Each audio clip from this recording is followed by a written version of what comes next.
Hello, thanks for joining us. I'm Mary Calvi. More chaos in Los Angeles as protesters angry about federal immigration raids continue to clash with the LAPD and National Guard, with Marines also deployed to help restore peace. And this video is raising questions. A news crew captured two women handing out full face masks to demonstrators. The masks are called bionic shields because they offer full protection from the tear gas and rubber bullets being fired by law enforcement. Jim Murray is on the scene. More chaos in the streets of LA as protesters and cops face off over ICE raids. Troublemakers throw rocks at police. And sparks fly as this squad car drags a protester's bike. Multiple businesses were looted, with cops trying their best to stop the thieves from getting away.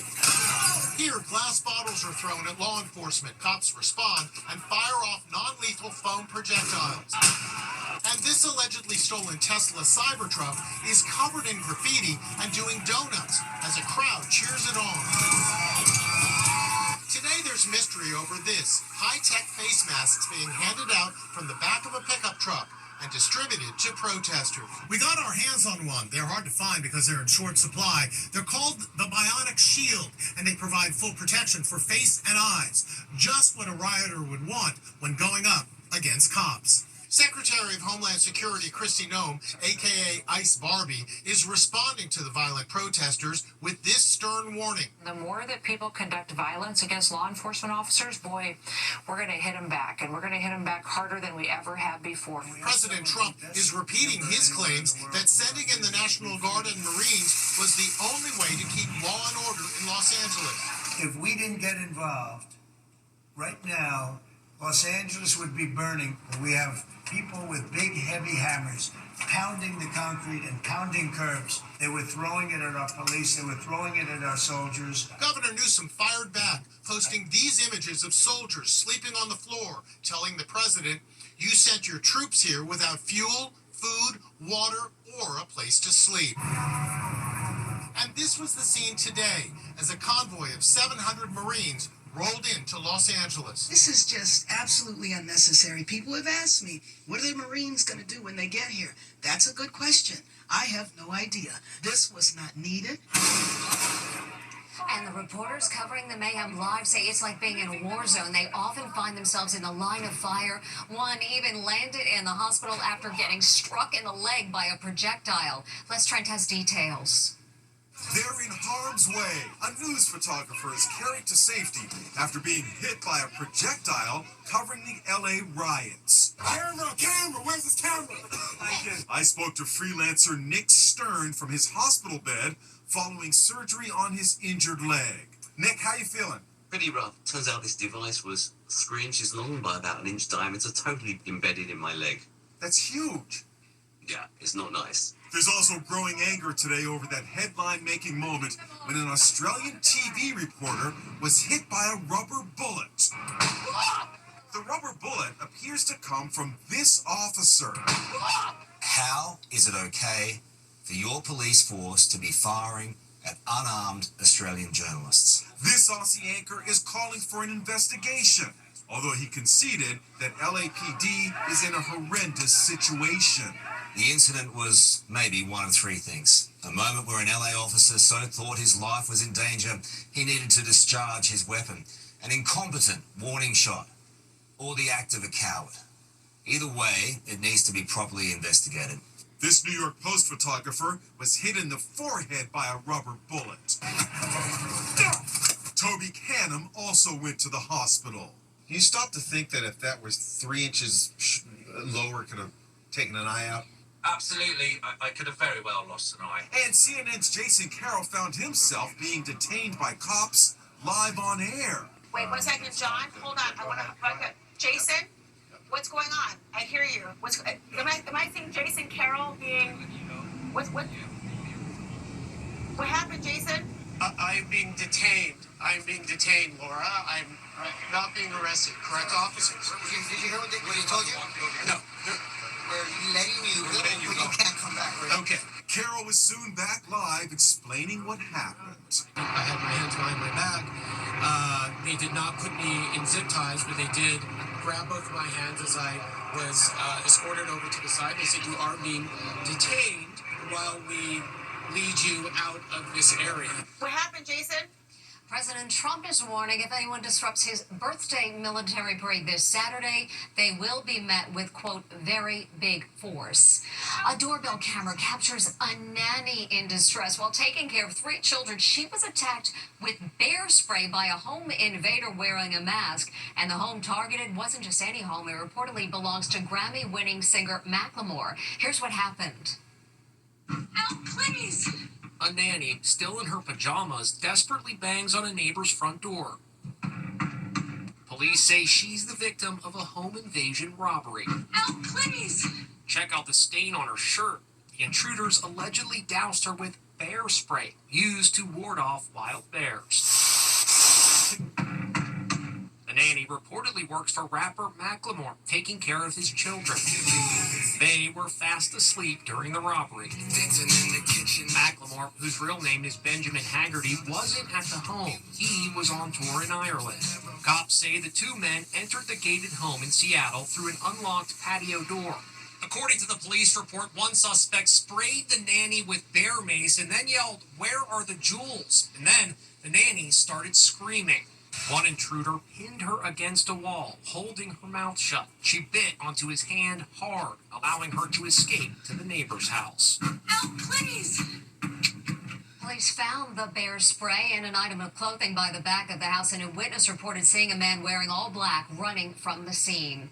45 years ago, this woman endured the unthinkable. Her baby boy was kidnapped by a woman posing as a social worker. For all these years, it's been a mystery. What happened to the snatched baby, who may now look like this image created with age progression technology? Here's Amber Cogliano. A baby boy is abducted and his young mom breaks down in front of news cameras. That was 45 years ago.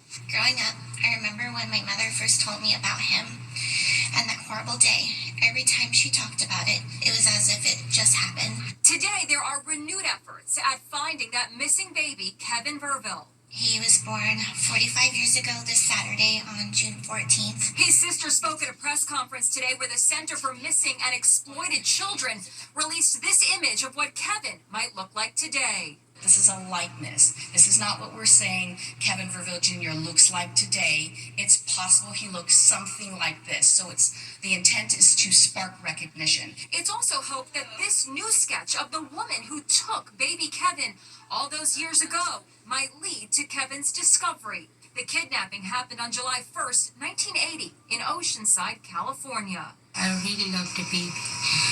I want the baby back. A woman claiming to be a social worker from Camp Pendleton knocked on the door of a new mom who had just delivered a baby 17 days earlier.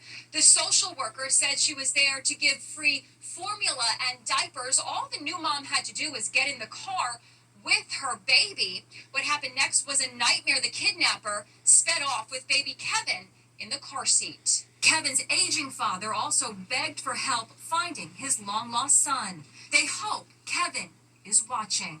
I have never given hope up. I'm praying that he had a good life. We believe that there is a strong possibility that Kevin Verville Jr. is out there. He may not know his real identity. A $10,000 reward is being offered for any information about Kevin's whereabouts. We hope the family gets some answers soon.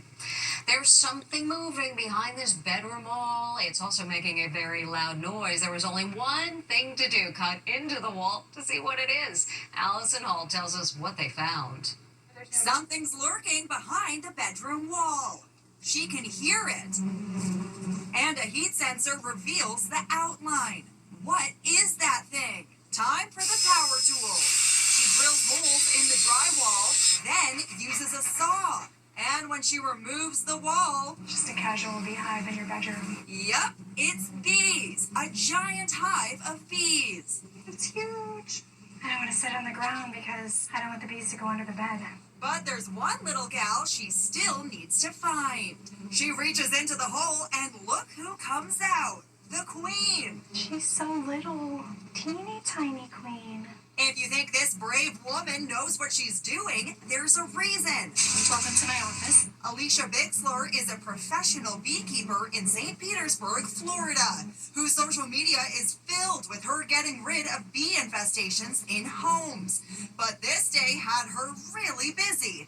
Well, as a bee. How many bees were in that wall? I would say maybe 40,000. 40,000? That's not that many. How did the bees get in there? There was a little hole on the exterior wall, probably where there was an old cable line that got pulled out, never closed. You would not believe how loud the noise was when I put my ear up to the wall. Bye-bye, bees. 40,000, can you imagine? This time of year, as the weather gets warmer, is when bees are most active. It's the gas you get at the dentist to help you relax. It's called nitrous oxide, but you may know it as laughing gas. It's also used to make whipped cream. Now comes a warning after this 29-year-old woman died after inhaling the gas for fun. Stephen Fabian reports. If you ever want to make homemade whipped cream, you first need this, a dispenser filled with cream. But to turn it into delicious whipped cream, you also need this, a small gas cartridge. It's nitrous oxide, better known as laughing gas, often used to treat dental patients. Unfortunately, there's a growing trend of young people inhaling laughing gas to get high. Watch as this young woman inhales out of a tank of nitrous oxide, then falls, hitting her head on the sidewalk. Kathleen Dial says last year her younger sister Meg overdosed on laughing gas outside this smoke shop in Orlando. She would buy boxes of it, go sit in her car, leave the canisters in the parking lot, and she would go back inside and they would continue to sell to her time after time. We found giant tanks of laughing gas for sale at smoke shops, and we're pretty sure it's not for making whipped cream. No one is going into a smoke shop to purchase nitrous oxide to make whipped cream at home. So how is it that this highly addictive drug is so easy to buy? While it's illegal to inhale it, it's legal to use it to make foods like whipped cream, mashed potatoes, or even a margarita. These giant tanks have warnings like do not inhale and food and beverage additive for culinary use only. One of the things that's terrifying about nitrous addiction is when people really get addicted, it's almost as if their brain starts requiring it in order to function regularly. And then as you use it more at higher doses, it can create pretty massive brain damage.